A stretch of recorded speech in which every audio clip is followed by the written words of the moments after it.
Irish guy, and Roma lost the Europa League final to Sevilla. And I'll be honest, I'm supposed to be a neutral, right? No. This match sort of made me feel like someone who's just eaten raw pig meat off the floor. I felt queasy. I felt sick to my tonsils. Lads, Mourinho does not lose European finals. No, he just doesn't. Lads, Paulo Dybala had given Roma an early lead. The Italians were in control, and then Sevilla came back into it. Gianluca Mancini scored an own goal, and then came the most boring, tedious, extra time I have ever witnessed in my entire life. I'll be honest, those 30 extra minutes, about as much fun as sitting down to watch Sean Bean trim his armpit hair. But Chris Smalling, he hits the crossbar in the 120th minute. If that goes in, I think Mourinho might have got this fella's face tattooed in his neck. Guys, don't forget, Smalling also gave Mourinho one of the greatest ever wins of his career, coming from 2-0 down at the Etihad to win and spoil their title party in 2018, as they were 2-0 down against a team who get 100 points. And they still came back to win? Yeah, Smalling scored the winner that day. He should be a Man United cult hero, but no. Everybody just forgets about that, considering that club chose to bin this fella to Italy, as if he was just some fat mermaid who constantly stunk of sheep poo. Imagine selling Smalling for just £2 million and replacing him with Harry Maguire for 45 times the price. This would have been the perfect way for Smalling to end his Roma career. His last touch of a ball in a Roma shirt, heading the ball into the net to win himself his second Europa League. Not bad, considering as a teenage boy, he was given 4 Europa League group games for Fulham in 2009 before painfully having to watch from the bench for every knockout match. Just helplessly watching them beat Shakhtar Donetsk, Juventus, Wolfsburg and Hamburg before, didn't even make the matchday squad for the final. I'm sure a small part of this man's ego would probably love to push for a hot shot down the stairs. Lads, Mourinho did not lose this final. Lads, if it goes to penalties, how can you say that the manager lost? No, the players lost because they bottled it on this occasion. Lads, once it goes to a penalty shootout, the manager's input is about as dead as roadkill. I mean, unless Mourinho himself tried to self-sabotage it by, I don't know, letting the third choice goalie take the first pen, or asking his wheelchair-bound nan to take the final penalty. You know, that poor old dear who thinks she lives on the moon. But really, it's not his fault that both Gianluca Mancini and Roger Ibanez Mr. Penalties.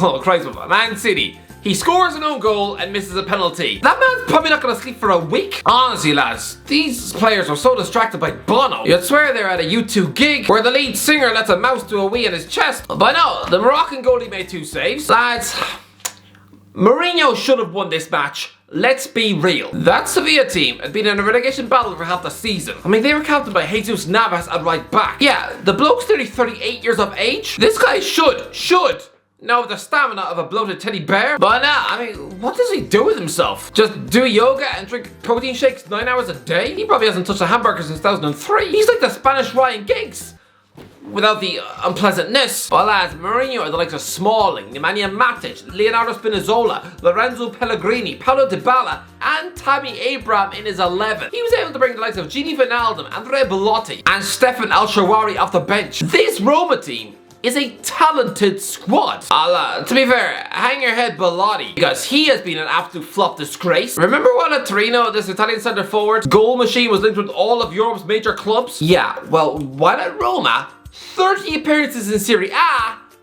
0 goals. I genuinely believe that Roma had a better team than Sevilla. So why didn't they win? I really want Mourinho to finally win another elite European competition again to prove that he's still legit. Look, I know Jose Mourinho won the Europa Conference League last season, but let's be honest, it was a competition created so the part-time mechanics and sheep farmers from Moldova and Malta could feel better about themselves and actually take part in a European tournament, instead of, you know, consistently losing the Europa League playoff in July. I mean, lads, was Mourinho deep down really proud to be lifting that thing? I would imagine that beating Feyenoord in that final was probably on par with winning a free ice cream in a raffle down your local social club. I mean, lads, Mourinho has won 5 European finals. To show how prestigious these tournaments were, these are the huge historic clubs who won the same competition the very next season after Mourinho had won it. Right, so Valencia, Liverpool, Barcelona, Atletico Madrid. But now, It's probably going to be West Ham. Lads, in a week's time, 50% of all the Europa Conference Leagues are going to have been won by David Moyes. Yeah, I mean, the last time Mourinho won the Europa League, Moyes was finishing bottom of the league with Sunderland. I mean, as a top flight coach, he now looked about as appealing as eating mashed banana off your grandma's thigh. This Europa League final would have legitimized everything. It would have shown everyone that Mourinho was still alive as a top tier, elite, world-class manager. But lads, how are Sevilla such monsters in this competition? They are the Real Madrid of the Europa League. They've won this thing 7 times, but never have they faced off against a better manager in the final than Mourinho. I mean lads, they beat Middlesbrough in 2004, overcoming the tactical brain of Steve McLaren. Someone who now spends his days, I don't know, fetching Benny McCarthy his tea. He's probably just employed by Man United to just constantly be on hand with a box of cookies for Fred. I mean, Sevilla beat Espanyol in 2007, who were coached by Ernesto Valverde. You know, the bloke who grew up to be a Royal Barcelona embarrassment of the Champions League. They beat Benfica in 2014, whose coach Jorge Jesus went on to manage Al Hilal, Flamengo, and now Fenerbahce. Yeah, putting him next to Mourinho. And he suddenly just looks like a spoon of ready break that you feed your dog. Actually, yeah, don't feed ready break to your dog. They beat Dnipro in 2015. Yeah, their manager was Myron Markovic, who currently works for FC Karpaty Lviv. And honestly, he's a bloke who was once knocked out of Europe by Shelburne. You know, that small Dublin club who are now coached by Damien Duff. I mean, he probably just gets paid in custard creams and a free bus pass. Sevilla did beat Liverpool in 2016, coached by Jurgen Klopp. But I maintain that version of Klopp. Sure, he'd won 2 Bundesliga titles and had lost the Champions League final, but I mean, at that stage of his career, not a patch on Mourinho's CV. Honestly, he blew that European final, getting outwitted by some bloke who now manages Aston Villa. Okay, just kidding. Okay, I know that Unai Emery's top class, don't worry. And yes, Sevilla won it again in 2020, this time beating Antonio Conte's Inter Milan in the final. Okay, to be fair, they have actually beaten some top managers in the Europa League finals. Yes, they have, but to me, this is just sad. This whole evening just depressed me. Mourinho shouldn't have lost this match. Come on, I mean, the opposing manager was also called Jose, yes. But I mean, Jose Luis Mendilibar. Does anybody know who he is? To be fair, he is an experienced coach. I mean, he's 2 years older than Mourinho, but lads, he was sacked after relegation scraps with Athletic Bilbao, Valladolid, Osasuna, Levante, Eibar, and Deportivo Alaves. This guy is a La Liga failure. Just some Spanish journeyman. Lads, I mean, he's the former coach of Lanzarote. I didn't realize they had a football team. I thought that was just a small island for 43-year-old mums to go and hen parties. I mean, who is this goalkeeper? Some lunch lady called Sheila who got lost on the airport on her way back to Wigan? The only thing he had won in his entire career was just the Spanish Segunda Division title with Valladolid. And that was 16 years ago. That's all he has to show for his life. And yet this guy has somehow triumphed over Jose. Listen, okay, let's touch on the elephant in the room. The refereeing performance in the Europa League final was pretty poor. I haven't been this embarrassed by Anthony Taylor since he cried after beating Sol Papi. Does that reference work?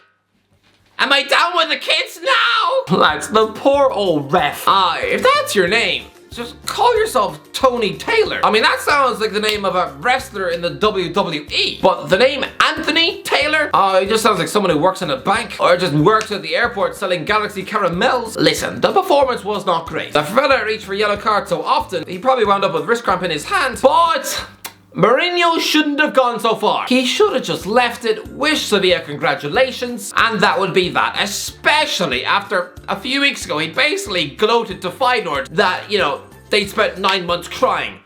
Jose, you're crying now. But also, calm down, everyone. The media have been going in on Mourinho this week. Honestly, open a newspaper now. The only person who's getting more of a hard time is Philip Schofield. People are talking about Mourinho's behaviour in the car park after the match as being an absolute disgrace. That he was an expletive-laden foul mouth who bullied Anthony Taylor to within an inch of his life. Lads, by the way, this is all reported. You'd swear Mourinho had chased the referee to his car, threatening to slash his tyres and decapitate his dog. You'd swear Mourinho had just squirted hot coffee in Taylor's eye before insulting his mum. What actually happened was that he slowly walked into the car park saying that it's a disgrace It's a disgrace. Yeah, Didier Drogba said that to a referee in 2009, and people literally treat him as a king. I mean, you want to see a guy lose his head in a car park? Yeah, take a look at Conor McGregor throwing a trolley at a bus. Nowadays, that man is just some weird loose cannon who likes to make fun of True Geordie's face. How very odd. But to me, this wasn't a great look, Jose, no. But come on, people are reacting as if he just thrown a brick at Taylor's car. Mourinho should not have done what he did.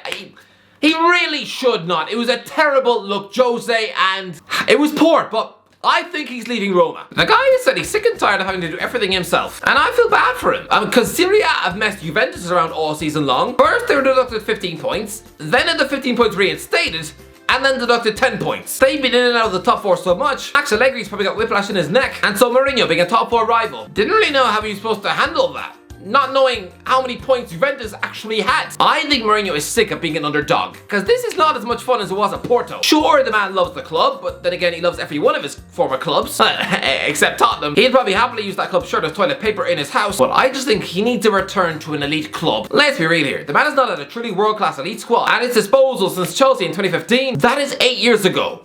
Go to PSG, Jose, and get your hands on Neymar, Mbappe, Donnarumma, Sergio Ramos. Sure, you can wrap up the league title by Valentine's Day, and then concentrate on winning your 3rd Champions League. Everyone is saying that Jose is a burnt-out chicken nugget right now. I promise you, if he becomes the first man to finally crack actual success at PSG, then I know what's gonna happen. There's gonna be apologies on Twitter. Anyway, that's the end of it. Let me know in the comments, what do you think, or let me know. Just let me know what you think about this whole thing. Let me know in the comments if you enjoyed the video. Don't forget to give a like, subscribe, as always. I'll talk to you in a while.